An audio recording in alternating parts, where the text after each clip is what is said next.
The X3 is BMW's best-selling car, so it's a pretty big deal for it to be now launching the 4th generation. You'd think that it would play it conservative and it wouldn't go too daring given its position in the market. But as you can see, it hasn't. It has pushed the boat out in terms of design. Now, the X3, the new X3, isn't massively different in terms of dimensions than before. It's a little bit longer, it's a little bit wider, and it's a little bit lower for aerodynamics, but the wheelbase is about the same. So it really fits in the same part of the market.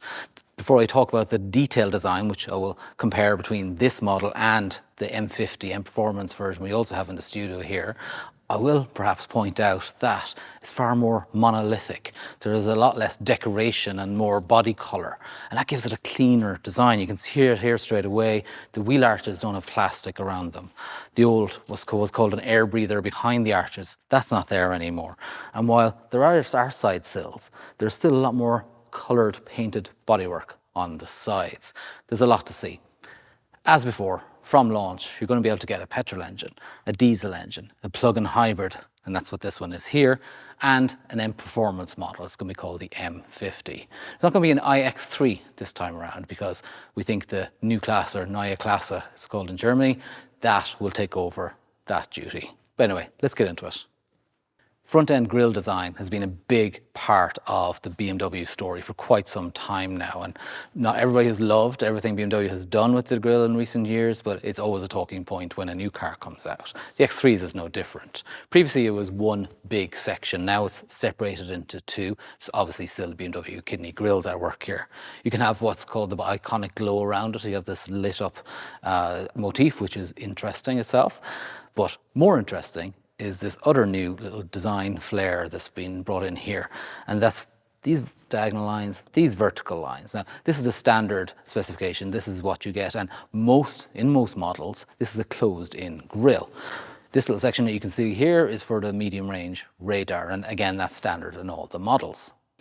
The new headlights, they're sleek, obviously, but they still feature a new interpretation of the double round BMW look. They're not round anymore, obviously, but they have this little streaks. Very, very, very modern, very striking, and I suspect you'll be able to see them coming from a distance on the Autobahn. Coming around to the side, we have more of this monolithic design that I mentioned earlier. So a lot of body colour here, and yet it's accentuated by almost muscular wheel arches. So it doesn't have plastic add-ons, but it's all done in the structure of the body itself. New for the X3 is that the window surround isn't always the same colour. So on the standard series models, you have this satin chrome strip along the bottom edge, and it goes up into the Hofmeister kink at the back, but then you have black at the top. What I really like is that you get this two-tone door mirror as well. So this silver strip is underneath the mirror as well, and it kind of carries on from that. I think that looks really classy. I pointed out the new grille design at the front where there's vertical bars and diagonal bars, and that design motif is carried through in a few places. So you see it on the side sill down here, and if you open the door, it's also in this puddle light on the ground. I think that's a nice little feature. So as I said, this is the plug-in hybrid model. It's the X330e. Obviously, you can plug in here.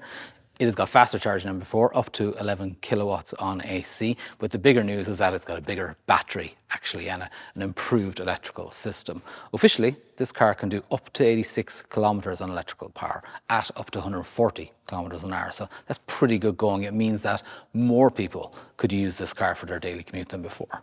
Coming around to the rear of the X3, and I think this is where you can really see that the height has been reduced by about 2 centimetres. That's in a bid to reduce drag, improve aerodynamics. And it's got this real sloping roof to it. It's almost like a BMW touring model just here. I think it's quite good looking, actually. What also stands out is, again, the monolithic appearance where you have more body colour, and that's probably emphasised at the back by the fact that the number plate is now down lower, so you have a much bigger tailgate, and it's quite a distinctive looking car. These light designs, they do actually carry on from the previous model. They're evolved a little bit and they're a bit more modern, a bit sleeker, but the same kind of idea and really, really distinctive. In nearly all versions of the X3, there are no visible tailpipes. The increase in dimensions, so the car is a bit longer and a bit wider, most of that has been put into the boot. Now this is a plug-in hybrid, so it has a little bit less volume than the regular models, but even so, it also gains a little bit of space. And actually, owners of the previous car will notice that no longer is there a step here. There's a little bit of a slope here, and it's very, very gentle, and then a flat surface. The grille on the M50 is quite different, whether you have it lit up or not. In the middle, you'll see here it's all black. It also has actual openings for air vents, to cool the engine behind. The M50 obviously gets nice big alloy wheels. These particular ones are 21-inch. There are bespoke wheels for the M50. In contrast, the M model gets an all black mirror, and actually the M Performance, here you can see this extra little feature here which it takes from previous M cars. That's a new design direction for all M Performance cars. The black theme continues. You have a black rim all the way around the window line here, black roof rails as well on this car, and really a darker, sportier image. You may have noticed the side sills. On the M Performance car, they are body colour, which contrasts with the previous model. The roof shape and the spoiler look the same on the M model, but because of this contrasting colour, it really stands out a bit more, and it's quite sporty looking. At the rear, it's really easy to tell the M50 apart because it's the only version of the X3 that gets visible exhaust outlets. And being an M car, it has 4, of course, and it looks suitably sporting.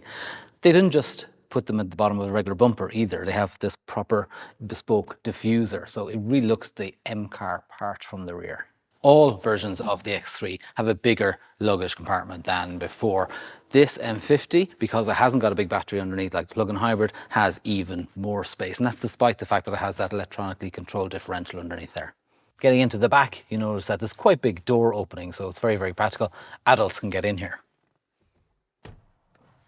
Once you're in, it isn't actually any bigger than the previous car, but that's actually no bad thing at all. As you can see here, I have loads of space. This car has the optional glass roof, and even so, I still have a lot of headroom. The car is lower than before, interestingly, but the floor has actually been lowered here, so there is no lack of interior space. Aside from that, in the middle, it is quite different. You have these new air vents, which are very similar to what's found in the 5 Series. So little controls here which move the vents themselves around. And then you have digital controls in the middle here and 2 USB-C ports in this particular model. The rear of the X3 hasn't changed massively, but the front is all new. It's a completely new cabin. Obviously, it takes on the latest BMW curved display here, but now it runs the latest operating system too, so that's BMW Operating System 9. Thankfully, there's still an iDrive controller in the middle here. There's a new generation of steering wheel. It's quite an unusual shape, but very, very flat-bottomed rim actually, and slightly too thick for him for my liking. But it does feel good to hold, and it's of high quality, and that's what you'd say about the whole interior. BMW has managed to do that while increasing the amount of sustainable materials in use here. So these seats, for instance, are 100% PET, so recycled materials, which is interesting. They're the standard. Next up is something called Veganza, which is synthetic leather. And if you want full-on leather, you actually pay quite a bit of it through the BMW individual program. It doesn't really matter anyway, because this, as it is, feels good and looks good. What else is interesting? It carries on where the 5 Series and 7 Series started, the interaction bar, as it's called, all the way across. And it does it quite differently in this. So in the middle here, you have this ambient light, and you have this U shape of ambient light, and it carries into the doors as well, whereas a triangle of the same. And depending on the situation, they can go different colors, whether you might be getting a phone call, or if there's a dangerous situation, or if you have the hazard lights on, for example, they change colors. And they definitely add a bit of ambience, and at night, it really, really lights up the car. The motif I mentioned earlier in the grille, the new grille where there's vertical lines and diagonal lines, that's also found down here in the area where there's a smartphone charger and charging area and cup holders. And I think it's also on this lovely knurled volume switch as well down here. Nice to see some physical controls. It is a shame the BMW is sticking with touchscreen only controls for the climate. We don't love it, but at least it's always visible, and BMW's touchscreen is one of the better systems. You'll not mistake the interior of an M version of the X3 for the other ones, because there are details everywhere. You can probably see the interaction bar, which is something began on the BMW 7 Series. It's now in the 5 Series as well. And it has this ambient lighting, if you like, all the way around the cabin. In the X3, there are little triangles of light on the doors, and a little panel across the middle and this U shape down here. And they all change colour depending on the driving situation. Right now they're showing the M colours. The M colours are everywhere in this car. These particular seats aren't the standard ones. These are the Veganza synthetic leather. You can get a mix of Alcantara as well. There's various different options. And as I mentioned, there's much more focus on sustainable materials than before. And actually, that explains this kind of harsh tactile fabric on the dashboard. It'll be interesting to see what people think of that. As I'd expect, the M model gets a bespoke steering wheel. Still flat bottomed, I'd prefer if it wasn't, but it is. It's what people want. It's got 12 o'clock marker up here, nice red 12 o'clock marker, and it's got really detailed stitching all the way around, which I really like. In the centre here, ringed by these M colours, is what BMW calls the little diamond. It's just a design feature really. It's in between the cup holders and the wireless charger and everything. In the M car, it's a little triangle of M. Why not? That's our first look at the new X3, and I must say it is very, very impressive in the metal. Buyers of the old car are going to love the upgrade. As we already discovered in the pre-production drive, it is significantly enhanced in terms of dynamics and active safety, etc. as well. So we're really looking forward to getting behind the wheel of the finished item. What remains to be seen is which versions will sell better.